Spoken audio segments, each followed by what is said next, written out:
ثم أنتم هؤلاء تقتلون أنفسكم وتخرجون فريقا منكم من ديارهم تظاهرون عليهم بالإثم والعدوان وإن يأتوكم أسارى تفادوهم وهو محرم عليكم إخراجهم أفتؤمنون ببعض الكتاب وتكفرون ببعض فما جزاء من يفعل ذلك منكم إلا خزي في الحياة الدنيا ويوم القيامة يردون إلى أشد العذاب وما الله بغافل عما تعملون۔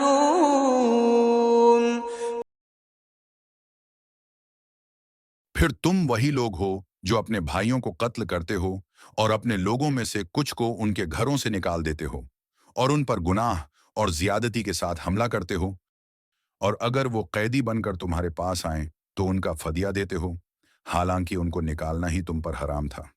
کیا تم کتاب کے بعض حصے کو مانتے ہو اور بعض کو نہیں مانتے؟ تو جو لوگ ایسا کرتے ہیں ان کی سزا دنیا کی زندگی میں رسوائی ہے اور قیامت کے دن شدید عذاب میں ڈالا جائے گا، اور اللہ تمہارے اعمال سے غافل نہیں ہے۔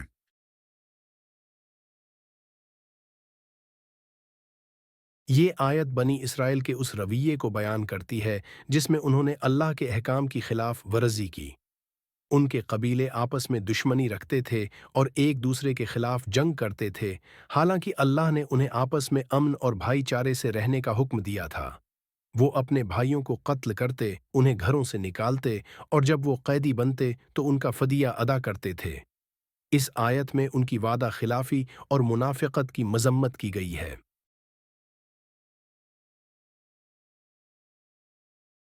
اس آیت میں اللہ تعالیٰ نے بنی اسرائیل کے کردار کی وضاحت فرمائی کہ وہ اللہ کے احکامات کی خلاف ورزی کر کے گناہوں میں مبتلا ہو گئے۔ اللہ نے انہیں آپس میں محبت اور بھائی چارے سے رہنے کا حکم دیا تھا، مگر انہوں نے اپنے بھائیوں پر ظلم ڈھائے اور ایک دوسرے کے ساتھ زیادتیاں کیں۔ اس آیت میں دوہری معیارات، ہٹ منافقت کی مذمت کی گئی ہے۔ مطلب یہ ہے کہ وہ کتاب اللہ کے صرف ان احکام کو مانتے تھے جو ان کے مفاد میں ہوں اور باقی احکام کو چھوڑ دیتے تھے۔ اللہ تعالیٰ نے اس رویے کو منافقانہ قرار دیا اور انہیں بتایا کہ دنیا میں اس کی سزا رسوائی اور آخرت میں شدید عذاب ہے۔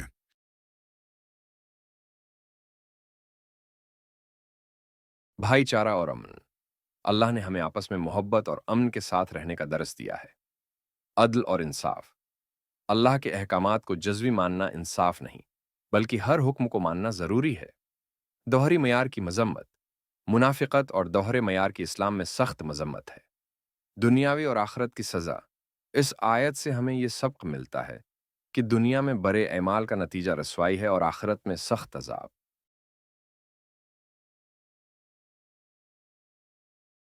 بنی اسرائیل کا عہد توڑنا اور آپس میں لڑائی، اپنے بھائیوں کو قتل اور گھروں سے نکالنے کی مذمت، کتاب کے بعض حصے کو مان کر اور بعض کو چھوڑ دینا، دوہرے معیار اور منافقت کا انجام، دنیا میں رسوائی اور آخرت میں شدید عذاب۔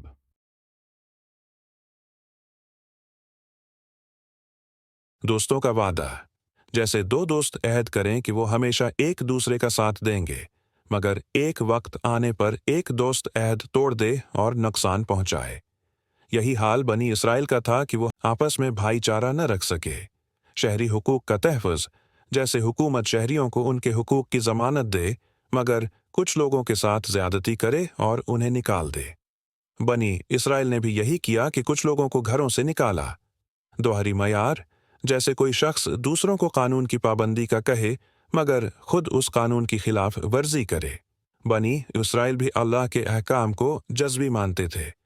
نرمی سے بات چیت، جیسے ایک استاد اپنے شاگردوں کو نصیحت کرتا ہے کہ وہ آپس میں محبت سے رہیں، مگر اگر وہ طلباء آپس میں لڑنے لگیں تو یہ اس نصیحت کی خلاف ہے، ورزی ہوگی۔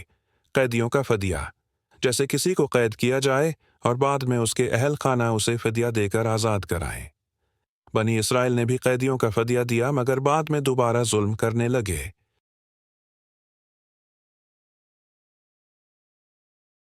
آج کے دور میں یہ آیت ہمیں سبق دیتی ہے کہ ہمیں اللہ کے تمام احکامات کو ماننا چاہیے اور کسی بھی حکم کو چھوڑنے کا اختیار نہیں۔ ہمیں دوسروں کے ساتھ انصاف اور بھائی چارے سے پیش آنا چاہیے اور دوہرے معیار سے بچنا چاہیے۔ آج بھی معاشرتی مسائل اسی دوہرے معیار اور منافقت کی وجہ سے پیدا ہوتے ہیں۔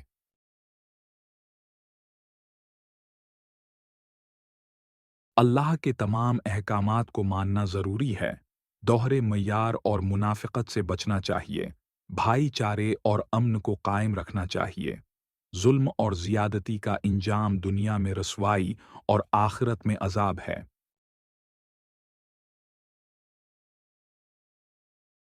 یا اللہ ہمیں اپنے احکامات کو پورے خلوص سے ماننے والا بنا اور ہمیں منافقت سے بچا، آمین۔ اے اللہ ہمیں دوسروں کے ساتھ انصاف اور بھائی چارے سے پیش آنے کی توفیق عطا فرما اور ہمیں ظلم سے بچا، آمین۔ یا رب العالمین ہمیں دنیا کی رسوائی اور آخرت کے عذاب سے محفوظ فرما اور ہمیں اپنی رضا کے راستے پر چلنے کی توفیق دے، آمین۔